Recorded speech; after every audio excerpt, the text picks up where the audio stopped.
Olá pessoal, sejam bem-vindos para mais uma aula da nossa disciplina, quando estamos discutindo aqui ética profissional e filosofia. Para a nossa aula de hoje, antes de discutirmos as questões relacionadas à compreensão sobre ética, vamos discutir um pouco sobre a filosofia. Nesse contexto, compreendendo o que é a filosofia, bem como compreendermos e verificarmos, observarmos os posicionamentos de alguns filósofos ou pensadores pré-socráticos. Vamos, nesta aula, caminhar nesta seara, contando com a habitual atenção de vocês, que possamos juntos construirmos os conhecimentos necessários dentro desse processo de ensino-aprendizagem. Conhecimento estes tão necessário para a formação de cada um de vocês. Portanto, vamos lá. O tema da nossa aula de hoje é definições de filosofia. O que nós temos aqui, o significado de filosofia. E aí trabalhamos que a filosofia, definida como amizade, a sabedoria, teve essa definição a partir do filósofo grego Pitágoras. É Pitágoras de Samos, que viveu no século V a.C. Então, quando nós falamos de filosofia, na etimologia da palavra, nós vamos encontrar aí, veremos um pouco mais adiante, um derivado de duas palavras gregas, né? E vamos trabalhar esses radicais gregos, eles trazem justamente essa noção de sabedoria, de amizade, e a filosofia ela tem esse propósito. E aqui vamos caminhando já para a identificação dessas palavras gregas. Observe que a palavra filosofia é composta de outras duas. Quais são essas duas palavras? Não? É o filo, que tem como significado aquele que tem amizade, ou aquele que ama, também pode ter essa tradução, e Sofia, que significa sabedoria.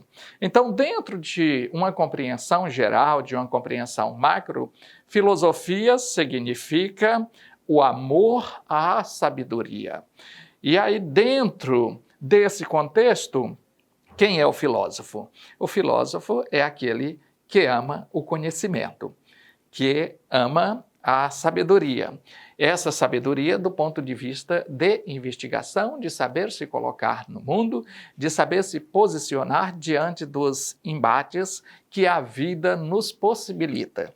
Independente da nossa vontade, esses embates chegam até nós e nós, buscando esse arcabouço do conhecimento, da sabedoria, e tratando isso com o uso da razão, e esse uso da razão dentro de um contexto amável, de amar inclusive a nós mesmos e ao outro, para, a partir desses pressupostos, podermos seguirmos a nossa trajetória e irmos nos encontrando neste mundo do qual fazemos parte.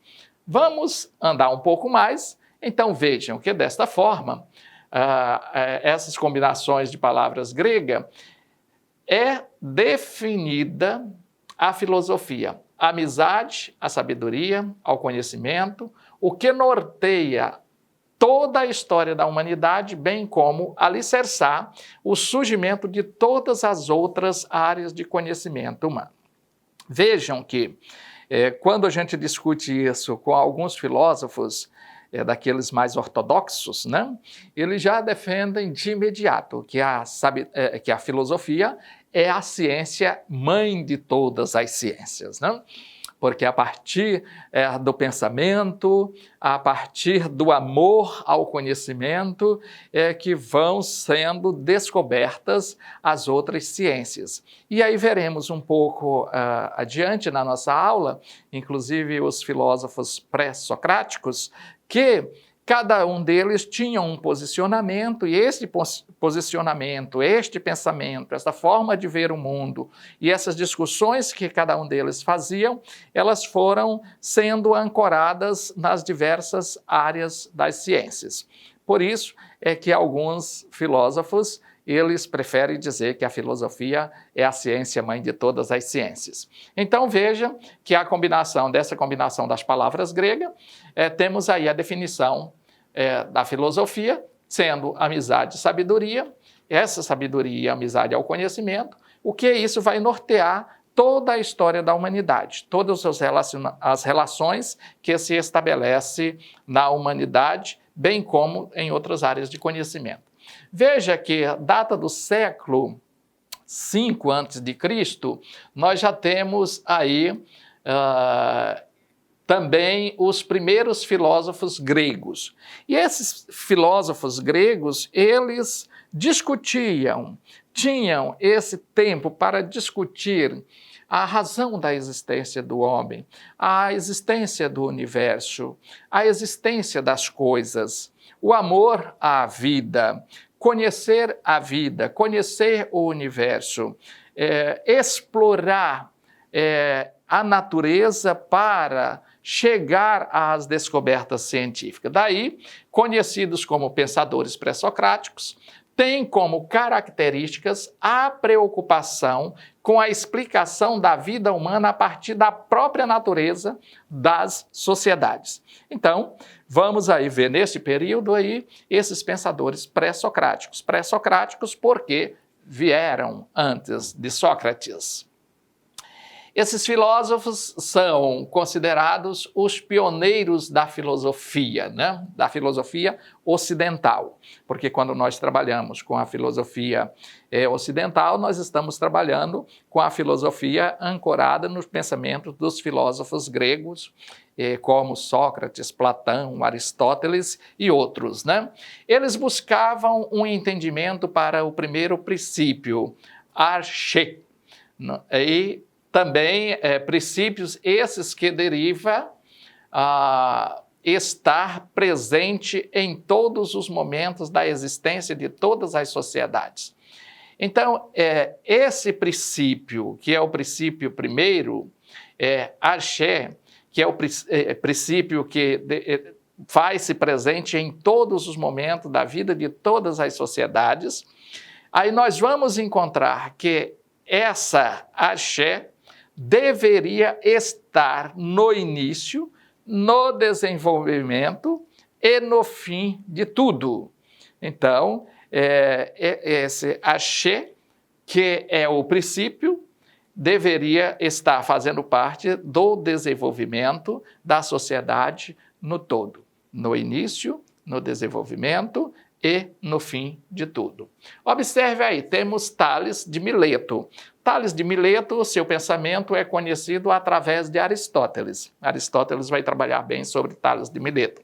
Tales é considerado o pai da filosofia grega e um dos 7 sábios da Grécia, pensador, político, matemático, engenheiro, astrônomo. Então é este homem aqui que tem o seu pensamento explorado por Aristóteles, né? Temos aí a Tales de Mileto também, ele admitiu que a inteligência cósmica é o próprio Deus. Então ele já vem que tem uma inteligência cósmica para manter todo o universo em funcionamento. E aí ele chama essa inteligência cósmica de o próprio Deus. Temos aí o espírito do mundo é Deus, e a totalidade das coisas é adotada de alma. Então vejam que ele já vai dizer que esse espírito, o que dá vida, o que dá compreensão, isso é o próprio Deus. Então atribui-se a Tales a afirmação de que todas as coisas estão cheias de deuses. Então ele é uma pessoa que ele vê algo superior em todas as coisas, principalmente na natureza. Tales, nós temos aí para Tales, tudo provém da água. E a inteligência divina tudo faz a partir da água. A terra flutua na água. Então ele dá um sentido e um significado para o componente água. Bom, vamos dar uma pausa aqui e continuaremos no nosso próximo vídeo desta nossa segunda aula de ética profissional e filosofia.